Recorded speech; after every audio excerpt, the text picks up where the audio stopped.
लिखने का मतलब ये है कि जी आप कुछ अपने आप में कुछ, हमारे यहाँ लोगों ने कामयाबी का मेयार पैसा बना लिया हुआ। अगर उन्होंने कैरियर बनाना है अपना, start from the research, start reading magazines. मैंने 2010 में भी अपनी कंपनी बनाई थी and that was a big flop. यानी बड़ा झटका लगा, अच्छे खासे पैसे लग गए, बड़ा लेविशिंग ऑफिस मैंने जी गुलबर्ग में बनाया, सारा कुछ किया। 6 महीने बाद कंपनी बंद करनी पड़ गई थी।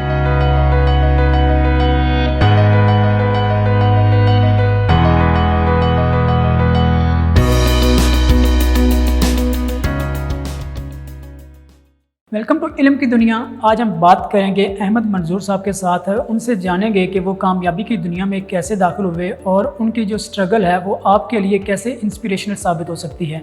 हम इनसे इनकी फील्ड के मुतालिक, इनके तजर्बात के मुतालिक, इनकी ज़िंदगी में जो भी उतार चढ़ाव आए और ये कौन सी सर्विसेज, कौन से ऐसी टेक्निक्स नौजवानों को सिखा रहे हैं जिनके फॉलो करने से, जिनको सीखने के बाद जो पाकिस्तानी लोग हैं फ़र्दन भी और उसके बाद मजमूई तौर पर भी इकोनॉमिकली स्ट्रॉन्ग हो सकते हैं।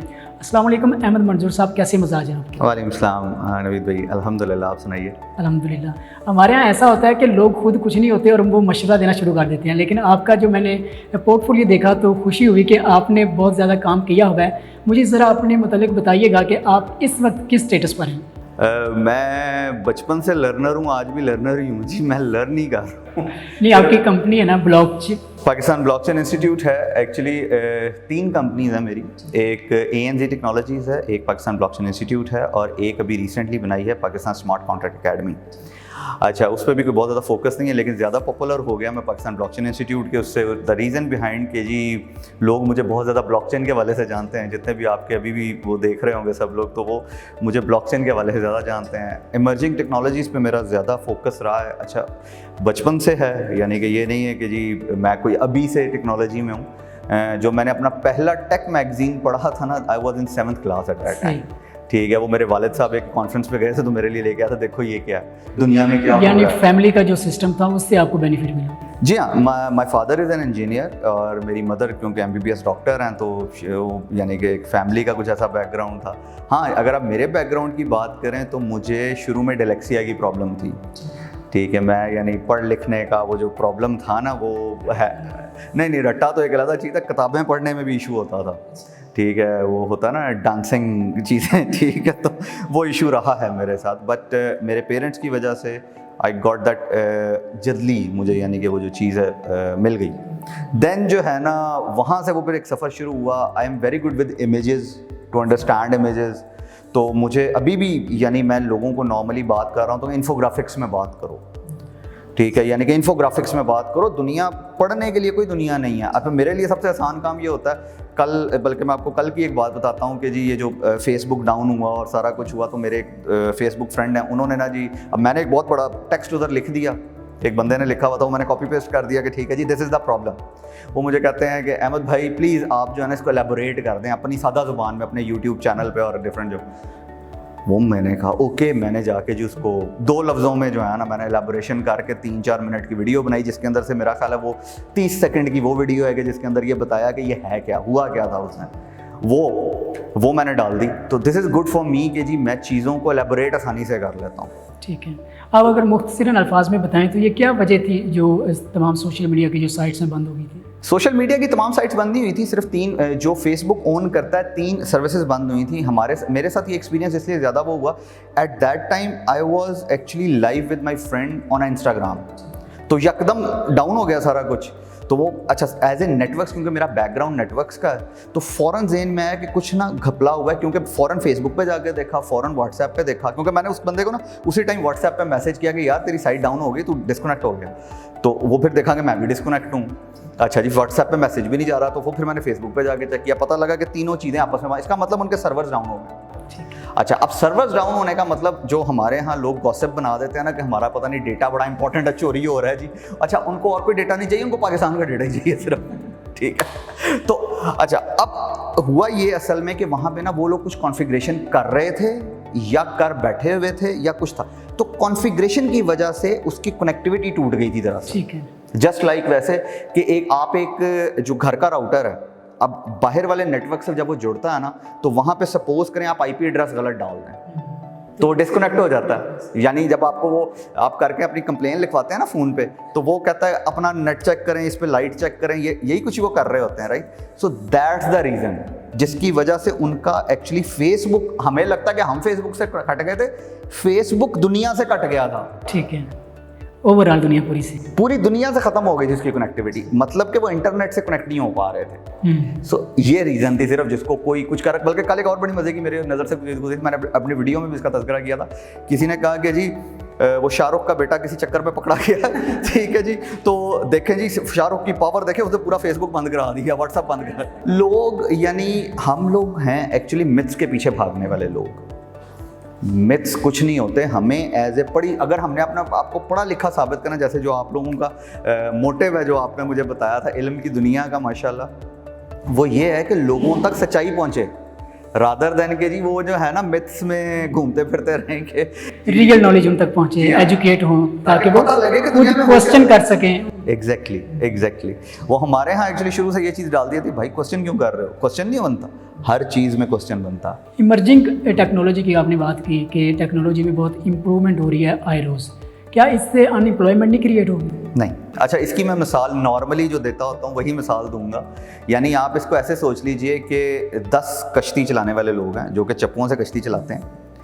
अब 10 में से 2 को पता लग जाता है कि जी मोटर वाली कश्ती आने वाली है, वो उसको सीखना शुरू कर देते हैं, वो उसमें एनहांसमेंट और उसमें पैसे भी लगा रहे हैं। अच्छा, वो बाकी 8 जो है ना उसको कह रहे हैं क्या बेवकूफ़ लोग हैं, क्या कर रहे हैं, ठीक है। अच्छा, अब वो 2 लोग क्या करते हैं, 1 साल बाद जब कश्ती वाली आती है, यानी कि मोटर वाली कश्ती आती है, तो किन 2 लोगों को फ़ौरन जॉब मिल जाएगी? जिनको आती है, जिनको चलानी आती है। बाकी 8 लोग रोएंगे, आओ जी हमारी नौकरियां चली गई, ये हो गया। तो असल में कसूर किसका? असल में कसूर उन लोगों का है। अच्छा, अब इसी तरह लोग नॉर्मली जो है ना एक बात करते हैं, अच्छा मेरा बड़ा मशहूर एक डायलॉग है जो कि जी दुनिया टर्मिनेटर 2 जैसी कभी नहीं होगी।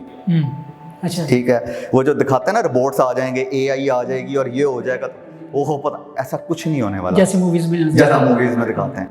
ठीक है, AI आएगी लेकिन वो उतने ही काम करेगी जितना, देखें एक रोबोट बनाया, रोबोट की किसी जगह मेंटेनेंस होनी, बिल्कुल, रोबोट ने किसी जगह डेवलप होना है, उसमें AI की प्रोग्रामिंग किसी ने डालनी है, उसकी बेस पे यानी वो पूरा प्रोसेस है। यानी वो ठीक है, वो चीज़ें बाद में, वो आपके जो डेली प्रोसेसेस होंगे ना उनको वो खुद सीख लेगा। तो वो जो बंदा जो वो काम कर रहा था वो कोई प्रोडक्टिव काम कर सकेगा। जस्ट लाइक जैसे इसकी एक और मिसाल ले लें, HR है। अब HR के अंदर हम AI को इम्प्लीमेंट करें, किस तरीके से इम्प्लीमेंट कर सकते हैं? अभी मैं फिलहाल छोटी सी मिसाल देता हूँ कि अभी क्या है कि आप जाते हैं ना, अब एक बंदा MBA किया हुआ उसने HR में, या कोई उसने मास्टर्स की डिग्री ली हुई है HR में, PA, वो क्या कर रहा है, वो CVs को देख रहा है ऐसे करके। So that is technically unproductive work. ठीक है, अच्छा, इसका शॉर्टकट उन्होंने क्या निकाला? उन्होंने निकाला कि जी CV में ये बंदा हो, ये वर्ड्स हो, कीवर्ड्स, इसको शॉर्टलिस्ट कर दो। ऐसा ही है। अब इससे प्रॉब्लम ये प्रोसेस करना ना किसी चीज, मैं भी कह रहा हूँ उसका प्रॉब्लम ये आ रहा है, उससे जिस बंदे का असल में एक्सपीरियंस है वो बेचारा डाउन हो जाता है, उसको जगह ही नहीं मिलती। अब मैं अगर एक खास, मुझे पता है कि इस जगह पे ये खास वाले कीवर्ड्स चाहिए, तो मैं वो अपने CV में एंटर कर देता हूँ, बेशक उनकी लॉजिक ना बन रही हो, तो एटलीस्ट मैं शॉर्टलिस्ट हो जाऊँगा। अब इस पूरे प्रोसेस को आप ऑटोमेट करते हैं। ठीक है कि जी ये बंदा, इस बंदे का ये CV है, इस CV के पीछे इसने ये पढ़ा हुआ है, ये सब कुछ अगर आप एक प्रोग्राम में लिख दें कि जी ये CVs आ गए, ये बंच ऑफ CV याद दे दें कि आपने आप उसको कह दें, तो मेरा ख्याल है कि वो अनप्रोडक्टिवनेस भी खत्म हो गई आपकी। यानी आप वो जो बंदा था वहाँ पे PhD बैठा प्रोडक्टिव हो गया, आप उसको किसी और अच्छे काम में लगा सकते हैं। जो जिस बंदे का हक मारा जा रहा था, जिसको जॉब के लिए नहीं बुलाया जा रहा था, वो प्रॉब्लम भी खत्म हो गई। तो बेसिकली ये एक ऑटोमेशन है। अब इसमें मुझे बताएं जॉब किसकी गई है? यानी जॉब तो जिसने नहीं सीखा ना, अगर उसने सीख लिया तो वो जॉब फिर उसके पास ही रहेगी, तो जॉब उसके पास रहेगी। जैसे आप इसकी एक और मिसाल ले लें, आप 1970s का एक CA पकड़ें, उसको आजकल के दौर में लाके बिठा दें, वो काम नहीं कर सकता। रीज़न, तब पेपर वर्क होता था, पेपर वर्क से अब आ गया ऑटोमेशन का टाइम, पावर BI, एक्सेल, वो काम नहीं कर पाएगा। मज़े की एक और बात है, आज के बंदे को 70s में ले जाके बिठा दें, जो 2021 का ग्रेजुएट है उसको जाके 1970 में बिठा, वो भी काम नहीं कर पाएगा। हर दौर के कुछ तकाजे होते हैं जिन पर पूरा उतरना जरूरी होता है। बिल्कुल। आप ब्लॉकचेन में मेनली सर्विसेज देते हैं और आपकी एक्सपर्टीज़ हैं, तो बेसिकली ब्लॉकचेन क्या चीज़ है और इसका क्या स्कोप है आगे? देखें इस तरह स्टूडेंट्स को क्यों आना चाहिए, किस लेवल से आना चाहिए? अच्छा सर, ये जो है ना हमारे यहाँ बहुत सारे मैनिपुलेटर्स या इन्फ्लुएंसर्स ऐसे हैं जो कि ब्लॉकचेन को क्रिप्टो करेंसी से सिर्फ जोड़ देते हैं। ठीक है, चक्कर ये है कि ब्लॉकचेन एक रिकॉर्ड कीपिंग सिस्टम है। ठीक है, इसमें रिकॉर्ड ऐड हो सकते हैं, डिलीट नहीं हो सकते। ये इसको बना देता है वेरीफाइबल डेटा। ठीक है, अब वापस जाते हैं एआई में थोड़ी देर के लिए। एआई ने किसी चीज़ की बेस पे डिसीजन लेने हैं जो उसके अंदर सेव, जो डेटा उसके अंदर सेव है। तो डेटा वेरीफाइबल होगा तब वो सही काम करेगा ना। ऐसा तो नहीं हो सकता कि जी कोई भी जाके मैं कहूँ कि मैं नवीद हूँ और आप लिख दें अहमद मंजूर है, तो ये तो पॉसिबल नहीं है। लेकिन अगर इसको थोड़ा सा चेंज करते हैं इस पूरे से, अहमद मंजूर ये वाला पूरी दुनिया में यूनिक है, नवीद साहब ये वाले पूरी दुनिया में यूनिक हैं, इन्होंने आगे क्या करना है, इनके साथ रिलेटेड डिग्रीज कौन कौन सी हैं, ये सारा ब्लॉकचेन पे पड़ा होगा तो यही इस पे सही तरीके से काम कर सकेगी ना। तो एआई जितने भी एक्सपर्ट्स हैं ना पूरी दुनिया के, क्योंकि मेरा बहुत सारा पूरी दुनिया में ज़रा चलता फिरता वो गपशप लगती है, I try to represent Pakistan, के पाकिस्तान पीछे नहीं है जी, देखें दुनिया के साथ साथ चल रहा है। तो मैं बहुत सारी कम्युनिटीज़ का पार्ट हूँ अल्हम्दुलिल्लाह। तो वो भी कहते हैं कि एआई और ब्लॉकचेन एक दूसरे के ना आगे चल के लाजिम व मलजूम हो जाएंगे एक दूसरे के लिए, दोनों एक दूसरे के बगैर नहीं चल पाएंगे, एक दूसरे के मोहताज होंगे, एक दूसरे के मोहताज होंगे। देखिए एआई ने डिसीजंस लेने हैं वेरीफाइबल डेटा से। वो डेटा कहाँ से आएगा? ब्लॉकचेन से। ब्लॉकचेन में डेटा किससे आएगा? जो आगे इंटरनेट ऑफ थिंग्स वाली पूरी फील्ड आ रही है। ठीक है, तो ये पूरा डेटा सेव होगा, उसकी बेस पे डिसीजन होने शुरू हो जाएंगे। अगर बच्चे जो आईसीएस करते हैं या वो कंप्यूटर की तालीम हासिल करना चाहते हैं, उनके लिए आपका क्या मशवरा है? क्योंकि आप तो एक फोकस फील्ड में लगे हुए हैं, एक स्पेशल फील्ड के स्पेशलिस्ट हैं आप, तो जो आईसीएस करते हैं या जो कंप्यूटर की फील्ड में जाना चाहते हैं, उनके लिए आपकी क्या तजवीज़ होगी? मेरा सिर्फ उनके, क्योंकि एक तो वो एज में बड़े छोटे होते हैं, ठीक है, और उनको ना घर वालों की तरफ से प्रेशर बड़ा होता है, पैसे कमा लो किसी तरीके से। अगर उन्होंने कैरियर बनाना है अपना, start from the research, start reading magazines, जो आपको दुनिया के अच्छा, जब हम पढ़ते थे ना तब ये चीज़ें फ्री में नहीं मिलती होती, अब तो आपको तमाम चीज़ें फ्री में मिल जाती हैं। आप IEEE की वेबसाइट पे चले जाएं, यूट्यूब पे चले जाएं, गूगल पे चले जाएं, आपको डॉक्यूमेंट फ्री में मिल रहे होते हैं। तो उनको पढ़ें रादर देन कि आप डाउनलोड करके रख लेते हैं और देखते नहीं हैं। तो आपको, जैसे इसकी एक और मिसाल बड़ी मज़े की कि जी जो भी नई वैक्सीन आ रही है ना, लोग उसका जो डेटा शेयर करते हैं वो 2020 के शुरू का होता है नॉर्मली, कि इससे तो ये प्रॉब्लम्स आ रही हैं। हम 2021 के एंड पे पहुंच चुके हैं, तो देर यानी कि बहुत सारी चेंजेस आ चुकी होंगी। तो ICS में या BCS में या इससे पहले, इवन मैं तो ये कहता हूँ कि ये programming, research, entrepreneurship, even economics आपको 5वीं क्लास से पढ़ानी शुरू कर देनी चाहिए। सही।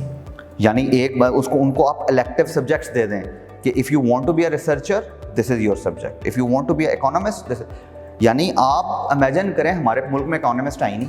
अच्छा, ये क्योंकि हमारे तालीमी इदारे भी नहीं दे रहे, हमारी गवर्नमेंट को भी इससे कोई ख़ास सरोकार नहीं है, तो कैसे पॉसिबल ये बनाया जा सकता है कि जो बच्चे हैं उन्हें स्कूल के दौरानिए में पता चल जाए पर्सनली तौर पर कि उन्हें कौन सी फील्ड में जाना चाहिए या कौन से शोबे का इंतखाब? देखें, इसके लिए कुछ चीज़ें ऐसी होती हैं कि हर उस्ताद जो होता है ना वो अपने आप में, देखें मैं अगर आज यहाँ पे बैठा हूँ ना तो इसके पीछे उस्तादों का बहुत बड़ा हाथ है। ठीक है, मेरे यानी कि रूहानी जो पेरेंट्स हैं उन्होंने बहुत मुझे, और फिर मेरे मेंटोर्स हैं।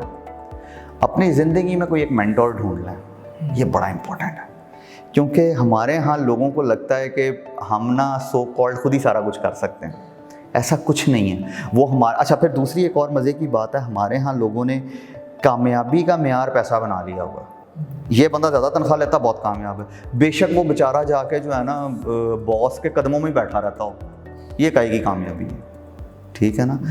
पढ़ने लिखने का मतलब ये है कि जी आप कुछ अपने आप में कुछ है। देखें, जब मैंने BCS किया था ना, मैं बात कर रहा हूँ 99-2000 की, मुझे तब से पता था कि ये मैं कंप्यूटर साइंटिस्ट बन रहा हूँ, I am not going to be a computer operator. ठीक है, यानी ये तब की सोच है। ऑपरेटर और साइंटिस्ट का पता बनना सकता है। There is a difference between those both. ठीक है, मैंने उसके बाद जॉब्स ऐसी देखी हैं कि जी आप कंप्यूटर ऑपरेटर किसी गवर्नमेंट में चाहिए किसी जगह पे, तो जी उसको BCS होना चाहिए। तो बंदा सोचता था कि इसका क्या मतलब है, ये तो यानी कि बेतुकी बात हो रही है। Why not I work like a computer scientist. जब आप अपने जहन में ये चीज़ सोच लेते हैं ना कि दैट आई बिकम दिस। हम बड़ा बात करते हैं एलॉन, अच्छा लोगों को आप किसी से पूछे ना आपको एलॉन मस्क क्यों पसंद है, $1 बिलियन का वो है, कोई आपको ये नहीं बताएगा उसकी स्ट्रगल्स क्या हैं। बिल्कुल ऐसे। उसने पेपॉल बनाया, कैसे बनाया किसी को ये नहीं पता हो, उसने उससे कितने पैसे बनाए ये पता है सबको। हम ये देखते हैं कि उसके पास क्या है, ये नहीं देखते कैसे आया है। कैसे आया है, नहीं देखें एक और भी बात है ना, उसके पास एक नॉलेज है। अच्छा, बिल गेट्स ने इतने बिलियन डॉलर्स बना लिए, आप किसी से पूछ लें, सबसे पहले तो ये सारी बातें हवा हैं। यानी कोई आप मुझे बताएंगे कि आपके पास कितने पैसे हैं, मेरे पास कितने, मैं कभी भी नहीं बताऊंगा। तो ये सारी बातें एक दुनिया की बनाई हुई एक बातें हैं कि जी इसके पास इतना पैसा, फजूल बातें हैं। यानी कि क्या किसी को कैसे पता लग सकता है किसी के पास कितने पैसे हैं, ठीक है ना। अच्छा, अब जिनका पता लगता है वो उनके साथ फिर क्या होता है आपको पता ही है। अच्छा खैर, अच्छा अब कहने का मकसद ये है कि किसी बंदे की हम ये तो देखते हैं कि जी इस बंदे का हम लोगों ने क्योंकि मेयार वो बना लिया पैसा। हमें अपने बच्चों को ये चीज़ सिखानी है कि यू नीड टू बी, आपको एक्सेलेंस चाहिए बेसिकली। ये नहीं चाहिए कि जी आप जो है ना ये देखें कि ये सामने जो बंदा बैठा कामयाब है ना, इसके पास इतना पैसा है, आपको ये देखना उसके पास नॉलेज कितना है। जैसे मैंने पिछले दिनों एक पोस्ट लगाई अपने FB पे, वो ये थी कि जी do you want to be a Japan और do you want to be a US। ठीक है, US के पास, यानी आप मुझे बता दें, बल्कि मेरे भी शायद नॉलेज में वो इजाफा हो सकता है कि कभी आपने दुनिया के अमीर तरीन आदमियों में जापानियों का नाम सुना? आई थिंक सो नहीं, किसी ने भी नहीं सुना। मैक्सिकन, पाकिस्तानी, US के ये लोग ही हैं, ठीक है, जॉर्जियंस, ये जापानियों का नाम क्यों नहीं है? हालांकि मज़े की बात है, टोयोटा जापान की, होंडा जापान की, क्वालिटी चाहिए तो हमें जापान आता है, जापान याद आ जाता है। आपका सुजुकी जापान की आप यूज़ कर रहे हैं, आपकी जितनी गाड़ियाँ अभी जो ऑटोमेटिक आ रही सारी, आप जापानी गाड़ी है जी मेरे पास, यही चल रहा है। जापानी गाड़ी लेते हुए आप फख्र महसूस करते हैं। ठीक है, यही वो चल रहा है। जूसर भी लेनी हो तो आप कहते हैं कि जापानी चाहिए। उन्हें रेडियो, आपको टेप रिकॉर्डर चाहिए, जापानी चाहिए, बिल्कुल। ठीक है। क्यों? इसके पीछे क्या reason? The reason behind it, they made the excellence, यानी उनके पास नॉलेज है, इनके पास पैसा है। अच्छा, अब अगर कोई डिस्ट्रॉय हो जाती है कोई चीज़, लाइक एक पूरा कंट्री डिस्ट्रॉय हो जाता है, थोड़ी देर के लिए सोच के देखें इस चीज़ को। जापान में ये चीज़ हुई कि जब उनका वो न्यूक्लियर रिएक्टर यकदम तबाह हुआ तो उन्होंने 10 दिन के अंदर अपना पूरा कंट्री दोबारा खड़ा कर दिया था। मैं हिरोशिमा वगैरह की बात नहीं कर रहा हूँ, ये भी रिसेंटली कोई 5-6 साल पुरानी बात है, ठीक है। रिएक्टर उनका वो हुआ, पूरा मुल्क डाउन हो गया, उसकी इकॉनमी डाउन, उन्होंने 10 दिन में पूरा मुल्क खड़ा कर दिया। अगर उनके पास सिर्फ पैसे होते, क्या वो खड़ा कर सकते थे? कभी भी नहीं खड़ा सकते थे। They need brilliant minds to hire कि जी आओ हमें ये बनाओ, आओ हमारे लिए ये काम करो। उनके पास थे, उन्होंने कंट्री दोबारा खड़ा कर दिया। तो ये बेसिकली ये एक ऐसा वो है जो लोगों की समझ में नहीं आता। लोगों को लगता है कि जी हमने तो पैसा कमाना शुरू कर दिया, बस जी पता नहीं हम कामयाब हो गए हैं। जब पैसा होगा तो कामयाबी होगी। तो ऐसा तो कुछ नहीं है, यानी पैसा एक बाई प्रोडक्ट है। पैसा आ जाएगा, वो अल्लाह मियाँ का जैसे कहते हैं ना वादा किया हुआ है, वो आ जाएगा, हर लिहाज से आ जाएगा। लेकिन अगर बशर्ते आप उतने काबिल हों, तो वो 3 इडियट्स का मूवी याद है ना आपको, बेटा काबिल बनो काबिल, पैसा तो आ जाएगा। तो दैट्स बेसिकली ये एक मिसाल जो है ना, ये इस पर बड़ी फिट बैठती है कि जी आप जो है ना जापान बनने की कोशिश करें, रादर देन कि आप US के पीछे भागे हुए सारे के सारे। आपकी जो तमाम गुफ्तगू थी उसमें स्टूडेंट्स के लिए बहुत सी नसीहतें और मशवरे थे। आप मुझे कोई ऐसी बात बताइए जो आपके साथ पेश आई हो और उस वजह से आप मायूस हुए हो ज़िंदगी में और आपने सोचा हो कि यार इसके बाद कुछ नहीं है। बेतहाशा बहुत कुछ, यानी चले मैं आपको एक ही मिसाल देता हूँ। मैंने 2010 में भी अपनी कंपनी बनाई थी and that was a big flop. यानी बड़ा झटका लगा, अच्छे खासे पैसे लग गए, बड़ा लेविशिंग ऑफिस मैंने जी गुलबर्ग में बनाया, सारा कुछ किया। 6 महीने बाद कंपनी बंद करनी पड़ गई थी। अपनी चंद पसंदीदा किताबों और मूवीज़ के नाम बताइए जो एंटरप्रेन्योर्स को ज़रूर देखनी चाहिए। एक तो जॉब्स मूवी मुझे बहुत पसंद है, Pirates of the Silicon Valley बड़ी ज़बरदस्त मूवी है। तो अगर, और एक इंडियन मूवी है that is called Rocket Singh. ये 3 मूवीज़ मैं हाईली रिकमेंड करता हूँ। If you want to be entrepreneur, ये 3 मूवीज़ ज़रूर देखें। अच्छा, और बुक्स अपनी तलाश, आई लाइक दैट, ठीक है। और मुझे बहुत पसंद है वो किताब, पता नहीं उसमें यानी कुछ और है। अच्छा, फिर एक है गुड टू ग्रेट। और अगर आप जो है टेक्नोलॉजी की तरफ जाना चाहते हैं तो वेब 3.0 एक बड़ी ज़बरदस्त बुक है। देन फ्यूचर क्राइम्स एक बड़ी ज़बरदस्त किताब है। Because I am a book reader, तो इसलिए जो है ना, और फिर मैं इस्लामिक बुक्स एक्चुअली तो थोड़ी ज़्यादा पढ़ता हूँ, तो वो लर्न दो, बिकॉज तमाम चीज़ों को पढ़ते पढ़ते जो है ना आपको एक स्पेसिफिक नॉलेज मिलता है, रादर देन कि आपको सिर्फ आप एंटरप्रेन्योरशिप की किताबें पढ़ें। आपको एंटरप्रेन्योर भी बनना है, लेकिन ये भी देखना है कि पैसे हलाल कैसे कमाने हैं। ये नहीं है कि आप एंटरप्रेन्योर बन गए अब हराम आप पे वो है, तो वो भी आपको देखना है, ठीक है। देन तो और कौन सी बुक है, एक मुझे बुक में अभी नाम याद नहीं आ रहा, दैट इज़ एंटरप्रेन्योर्स डायरी शायद। ये मैं जो आजकल पढ़ रहा हूँ एक्चुअली किताब, ये मेरे एक्चुअली वो टेबल पे पड़ी हुई है, येलो कलर की किताब है, नाम भूल गया एक्चुअली, तो वो कुछ इस किस्म की किताब है। आपके वक्त का, आपकी गुफ्तगू का हमारी तरफ से आपको बहुत शुक्रिया कि आपने अपना कीमती वक्त हमें दिया और स्टूडेंट्स के लिए मुफीद मशवरे और मुफीद अहकामात आपने शेयर किए। नाज़रीन, यकीनन आपको आज के इस खूबसूरत एपिसोड से ऐसी बहुत सी बातें सीखने को मिली होंगी। आपको कौन सा इंटरेस्ट अपने लिहाज से फील्ड का इंतखाब करना चाहिए, इसके अलावा आपको मूवीज़ कौन सी देखनी चाहिए अगर आप एंटरप्रेन्योर बनना चाहते हैं, या किताबें कौन सी पढ़नी चाहिए। आपके लिए किसी और एपिसोड में किसी और शख्सियत के साथ हाज़िर होंगे। फ़िलहाल हमें दीजिए इजाज़त। अल्लाह हाफ़िज़।